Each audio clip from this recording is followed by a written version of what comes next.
ముల్లంగి కర్రీ ఎలా చేయాలో చూద్దామండి. సాధారణంగా ముల్లంగిని సాంబార్లో వేసుకుంటూ ఉంటాము. అంతకు మించి ఎక్కువగా ఎవరు ఏమీ చేయరు. కానీ కర్రీ చేసుకున్నా చాలా బాగుంటుందండి.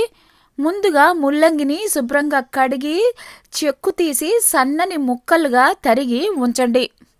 ఈ ముక్కలన్నిటినీ కుక్కర్లో వేయండి. కొద్దిగా పసుపును వేయండి. కొద్దిగా ఉప్పును వేయండి. కుక్కర్ మూత పెట్టి 3 లేదా 4 విజిల్స్ రానివ్వండి. తర్వాత బాణీ పెట్టి కొంచెం ఆయిల్ వేయండి. ఆవాలు, మినపప్పు, జీలకర్ర, ఎండుమిర్చి, కరివేపాకు వేయండి.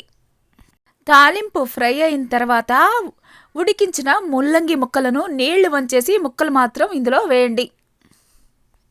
కొంచెం సేపు ఫ్రై చేయండి. దీంట్లోనే కొద్దిగా కారాన్ని వేయండి, లేదా వెల్లుల్లి కారమైనా వేసుకోవచ్చు.